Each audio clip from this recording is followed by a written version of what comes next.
Hallelujah.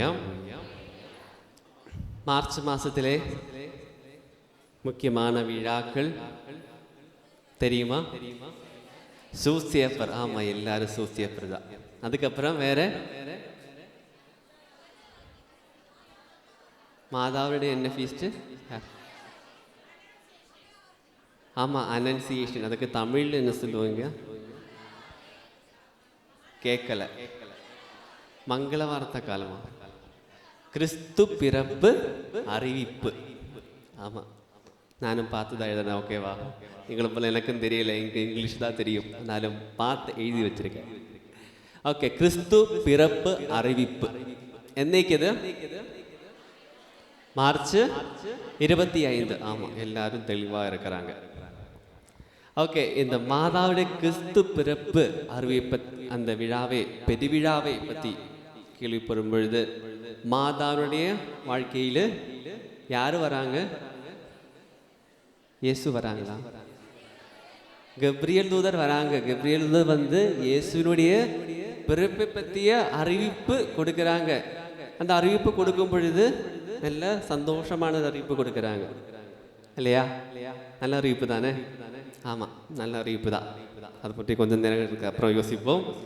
அப்புறம் இந்த மாதாவுடைய இந்த திருவிழாவை பற்றி யோசிக்கும் பொழுது நம்ம கிட்ட கேட்குற ஒரு கேள்வி பற்றி இன்னைக்கு யோசிக்க போகிறோம். நம்மக்கிட்ட ஒரு கிறிஸ்தவர்கிட்ட மற்றவங்களுக்கு கேட்குற ஒரு கேள்வி தான்,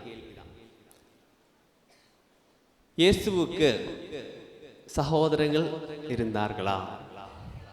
இல்லை. அல்ல மாதாவுக்கு கிறிஸ்துவை தவிர வேற பிள்ளைகள் இருந்தார்களா? எப்படி எப்படி உங்களுக்கு சொல்ல முடியும் இயேசுவுக்கு வேற பிள்ளைகள் இல்லை என்று? இருக்குதா? இல்லை. கிறிஸ்துவுக்கு வேற பிள்ளைகள் இல்லை. ஆனால் மார்க் நற்செய்தி 3ஆம் அதிகாரம் 31ஆம் திருவசனம்.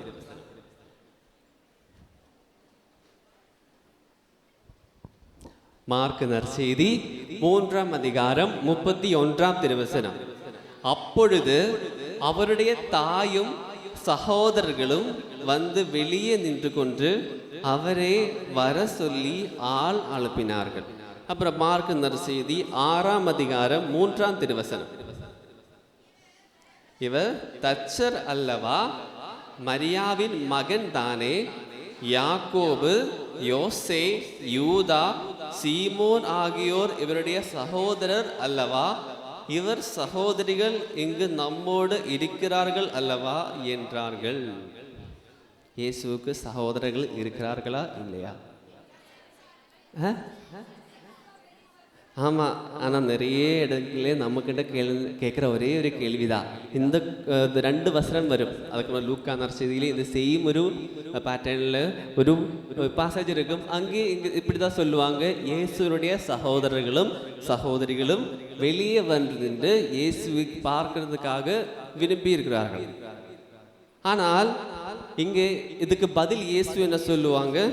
3ஆம் அதிகாரம் 3ஆம் அதிகாரம் 34, 35 திருவசனம். தம்மை சூழ்ந்து அமர்ந்தவர்களை சுற்றிலும் பார்த்து, இதோ என் தாயும் என் சகோதரிகளும் இவர்களே, கடவுளின் திருவுள்ளத்தை நிறைவேற்றுபவரே என் சகோதரர்களும் சகோதரிகளும் தாயும் ஆவார். ஆமாம், அதுதான் இயேசு அங்கே கிளியராக சொல்லிட்டாரு, யாரெல்லாம் தன்னுடைய சகோதரர்களும் சகோதரிகளும் தாயும் ஆவார்னு சொன்னாங்க. ஆனாலும் அந்த முதல் வசனம், அந்த 34ஆம் வசனம் சொல்லுவாங்க, இயேசுவுக்கு சகோதரர்கள் இருக்கிறாங்கன்னு சொல்லுவாங்க. ஆனால் இயேசு இது கேட்கறது யாரு? இந்த கேள்வி யாரு கேட்பாங்க தெரியுமா? ஆமாம், பிரிவினை சபையை சார்ந்து நம்முடைய சகோதரர்கள்லாம் கேட்பாங்க. இந்த வசனம் கண்டிப்பாக கரெக்டாக எடுத்து கேட்பாங்க, இயேசுவுக்கு சகோதரர்கள் இருக்கிறது இல்லையா கேட்பாங்க. அப்போ நம்ம என்னப்பா செய்வாங்க? பதில் சொல்லுவாங்களா இல்லையா? பதில் தெரியுமா இல்லையா? ஆமாம், தெரியுமா இல்லையா? ஆமாம், தெரியும். ஆனாலும் கொஞ்சம் யோசிப்போம். ஆனால் இந்த ஒரு கேள்வி கேட்கும் பொழுது இதுக்கு பின்னால இருக்கிற இன்னொரு கேள்வி இருக்கு. ஏன் இந்த கேள்வி வராங்க? இயேசுவுக்கு வேற பிள்ளைகள் இருக்கிறார்களா, இல்லைன்னா இயேசுவுக்கு சகோதரர்கள் இருக்கிறார்களான்னு கேட்கும் பொழுது இதுக்கு பின்னால் இருக்கிற இன்னொரு கேள்வி இருக்கு. என்ன கேள்வி தெரியுமா? மரியாள் தன்னுடைய வாழ்க்கை முழுவதும் கன்னியாய் இருந்தார்களா? அதுதான் இந்த 2 கேள்விக்கும் பின்னால இருக்கிற ஒரு கேள்வி. இயேசுவுக்கு வேற சகோதரர்கள் இருக்கு, அதனால் மரியாவுக்கு இயேசுவை தவிர வேற பிள்ளைகள் இருக்கும் பொழுது சொல்லும் பொழுது மாதாவுடைய கன்னித்தன்மையை பற்றி தான் இவர்கள் கேள்வி கேட்கிறாங்க. மாதாவுடைய பெர்பெச்சுவல் வெர்ஜினிட்டி பத்தி. அதுதான் இந்த ஒரு கேள்வியிலே மறந்திருக்கிற இன்னொரு கேள்வி. அதனாலதான் இந்த திருச்சபை இதுக்கு, இந்த கேள்விக்கு இயேசுவுக்கு வேற சகோதரங்கள் இருக்கிறா, இந்த கேள்விக்கு பதிலாக கோட்பாடு ஒன்று நமக்கு போதித்திருக்கிறார். என்ன கோட்பாடு கேள்விப்பட்டிருக்கீங்களா? இல்ல, அதுக்கு ஒரு கோட்பாடு இருக்கு. நான் 7வது செஞ்சுரியிலே மாதாவினை பற்றிய 5 கோட்பாடுகள் இருக்கு. அதுல ஒன்றுதான் இது. பரிசுத்த மரியாள் கன்னி தாய்தான், த பெர்பெச்சுவல் வெர்ஜினிட்டி ஆஃப் பிளஸட் மேரி. அதுதான் இந்த 7வது நூற்றாண்டிலே அந்த திருத்தந்தை மார்ட்டின் முதல் அவர்களுடைய தலைமையில் சேர்ந்த அந்த கவுன்சிலே அவர்கள் படித்து நமக்கு போதனைக்கு நமக்கு விட்டிருந்த ஒரு கோட்பாடு தான் இது. பரிசுத்த கன்னித்தாய் என்றுமே கன்னியா இருந்தா. அதுக்கு கோட்பாடு நமக்கு மறுத்து சொல்ல முடியுமா? சொல்ல முடியுமா? கோட்பாடு இல்லை. அது நம்முடைய நம்பிக்கையை பற்றி திருத்தந்தை, அப்புறம் சர்ச் ஃபாதர்ஸ், தியோலஜியன்ஸ் அவங்கள எல்லாமே ஆழமாந்த போதனை அவங்களெல்லாம் படித்து நமக்கு தந்திருக்கிறது தான் இந்த கோட்பாடுகள். அதனால் இது நம்மளுக்கு கண்டிப்பாக நம்பணும். மறுத்து எதுவும் நமக்கு மற்றவங்களுக்கு கற்றுக் கொடுக்க முடியாது. அது அப்படியே எடுத்துக்கணும். நமக்கு என்ன வேற எதுவுமே செய்ய முடியாது. அந்த மாதிரி போதனை தான் நம்மளுக்கிடையே நம்பிக்கைக்கு அடிப்படையாகிய கருத்துக்கள், போதனைகள். அதனாலதான் 7வது நூற்றாண்டுல 649 லாட்டரன் கவுன்சில் அதுல தான் இந்த ஒரு கோட்பாடு எடுத்துட்டாங்க. இந்த கோட்பாடுல அந்த திருத்தந்தை சொல்லுவாங்க, அந்த கோட்பாடுல Mary mother of Jesus was a virgin before, during and after the birth of Jesus. இயேசு பிறக்கிறதுக்கு முன்னாடியும் பிறக்கிற வேளையிலும் பிறந்ததுக்கு பிறகும் மரியாள் கன்னியா இருந்தார். இயேசுடைய பிறப்புக்கு முன்னாடி இந்த பைபிள்ல மத்தேயு நற்செய்தியிலேயும் லூக்கா நற்செய்தியிலேயும் நாம் பார்ப்போம் இயேசுடைய அந்த கருத்தரிப்பை பற்றி. இந்த The Feast of Annunciation அந்த அறிவிப்பு பெருவிழாவிலே பார்ப்போம். தூய ஆவியால் தான் பரிசுத்த மரியாள் கருத்தரிக்கிறார், இயேசுவை கருத்தரிக்கிறார். அதனால்தான் அந்த இயேசுடைய பிறப்புக்கு முன்பு பரிசுத்த மரியாள் கன்னியா இருந்தார். அப்புறம் பிறப்பு வேளையிலே அந்த நமக்கு இந்த பேறு காலம் வரும்பொழுது வலி இருக்கும், நிறைய துன்பங்கள் இருக்கும், எல்லா பொண்ணுங்களுக்கும் இருக்கிற விஷயம்தான். ஆனால் இந்த இயேசுவை பெற்றெடுக்கும் பொழுது மரியாளுக்கு அப்படி ஒரு வலி இல்லை. அதனால்தான் அந்த ஒரு மனித தலையீடுகள் இந்த பிறப்பில, இயேசுடைய பிறப்பில இல்லை. அதனாலே மரியா இயேசுவை பெற்றெடுக்கும் பொழுது மரியா கன்னியா இருந்தார். அதுக்கப்புறம் ஆஃப்டர் பர்த் மரியா இயேசுடைய பிறப்புக்கு பிறகு தன்னுடைய திருமண வாழ்க்கை, யோசேப்பு மரியாள் அவருடைய திருமண வாழ்க்கையிலும் அவர் vow of chastity அவர் எடுத்துட்டார். அதனால அதுக்கப்புறம் திருமண ஒரு உறவு அவர்களுக்கு இடையில இல்லை. அதனாலதான் இயேசுடைய பிறப்புக்கு முன்பு, இயேசு பிறக்கிற வேளையிலே, இயேசுடைய பிறப்புக்கு பிறகு மரியா கன்னி ஆயிருந்தார்னு சொல்றது. இதை பற்றி பைபிளில் பார்க்கும்பொழுது நமக்கு தெரியும். பைபிள் இந்த மார்க்கு நற்செய்தி எந்த மொழியில் எழுதினாரு? மார்க்கு நற்செய்தி கிரேக்க மொழியில் தான் முதல் வாட்டி எழுதுது.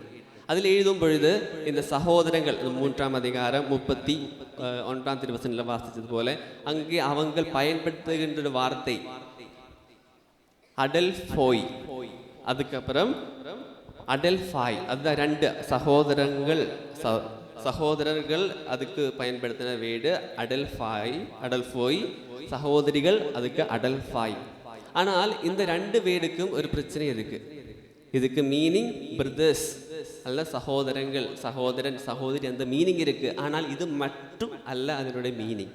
நம்முடைய கசின்ஸ் ஆகலாம், நம்முடைய ஒரே சமூகத்திலே ஒரே ஏஜில் ஒரே வயசில் இருக்கிற நபர்கள் ஆகலாம். அவர்களுக்கும் இந்த சேம் வேர்டு தான் யூஸ் பண்ணுவாங்க, பயன்படுத்துவாங்க. அதனால இங்கே யூஸ் பண்ணுற ஒரு வேர்டு அது சகோதரங்களை மட்டுமல்ல, நமக்கு சுற்றிலும் இருக்கிறவங்களையும் அந்த வேர்டு குறிக்கிறது. அதனால இங்கே அந்த சகோதரங்கள் அந்த சகோதரிகள் சொல்லும் பொழுது இயேசுனுடைய அந்த பிளட் ரிலேஷனில் இருக்கிறவங்களே சொல்லலை, அந்த ஒரே சமூகத்தில் வாழ்ந்தவர்கள் அதனால கசின்ஸ் அவரை தான் சொல்லுவாங்க. அதுக்கப்புறம் இன்னொரு இடத்துல பைபிளில் இதுக்கு இயேசுக்கு இயேசு மட்டும்தான் மரியாதை பிள்ளை என்பதற்கு ஒரு முக்கியமான ஒரு சென்டென்ஸ் இருக்கு. யோவான் நற்செய்தியில் எங்கே இருக்கும்? நம்ம எல்லாம் நிறைய வாட்டி கேட்டிருக்கின்ற ஒரு பாசேஜ் தான். யோவான் நற்செய்தியிலே 19ஆம் அதிகாரம், யோவான் நற்செய்தி 19ஆம் அதிகாரம் இங்கே இருக்கும் 26, 27 திருவசனங்கள். 26, 27 திருவசனங்கள். சிலுவையில் இயேசுவே அறைஞ்சு இருக்கும் பொழுது இயேசு தம் தாயையும் அருகில் நின்ற அன்பு சீடரையும் கண்டு தாயிடம், அம்மா, இவரே உம் மகன் என்றார். பின்னர் தம் சீடரிடம், இவரே உம் தாய் என்றார். அந்நேரம் முதல் அசீடர் அவரை தம் வீட்டில் ஏற்று ஆதரவளித்து வந்தார். இதுக்கு என்ன மீனிங்கு? இயேசுக்கு வேற சகோதரர்கள் இருக்கிறார்களா? இல்லை. அதனால்தான் இயேசு தன்னுடைய தாயே யோவான் கிட்டே கொடுக்கிறாரு. அது மட்டும் அல்ல, யோவான் கிட்டே சொல்றாங்க, என்னுடைய தாயா வீட்டில் ஏத்துக்கோ. அதனால்தான் இயேசுவுக்கு தன்னுடைய வாழ்க்கையில் வேற சகோதரர்கள், அந்த பிளட் ரிலேஷன்ஸ்ல சகோதரர்கள் இல்லை. மரியாளுக்கு வேற, இயேசுவை தவிர வேற பிள்ளைகள் இல்லை. ஆனால் இந்த இரு பெருவிழாவை கொண்டாடும் பொழுது நம்முடைய வாழ்க்கையில் எடுத்து கொள்ள வேண்டிய சில விஷயங்கள் இருக்கு. மரியா இயேசுனுடைய கப்ரியேல் தூதர் வந்து இயேசுக்கிட்ட சொல்லும் பொழுது இது ஒரு சந்தோஷமான வார்த்தை அல்ல. நிறைய பிரச்சனைகளுக்கு அந்த சமூகத்திலே நிறைய துன்பங்கள் வர வேண்டிய ஒரு வார்த்தை தான். ஆனாலும் மரியா இயேசு கடவுளுடைய திட்டத்துக்கு தம்மையே முழுமையா ஒப்பு கொடுத்தார், கடவுளுக்கு கீழ்ப்படிந்தார். அதனால இந்த ஒரு ஃபீஸ்ட், இந்த ஒரு பெருவிழா கொண்டாடும் பொழுது யோசிச்சு பார்ப்போம், நானும் என்னுடைய ஆண்டவருக்கு கடவுளுக்கு எவ்வளவு கீழ்ப்படிந்து வாழ்ந்துட்டு இருக்கிறோம். நிறைய விஷயங்கள் நம்முடைய வாழ்க்கையில் நடப்பாங்க, நிறைய பிரச்சனைகள் துன்பங்கள் எல்லாம் வரும்பொழுது நான் யாருக்கிட்டே போறோம்?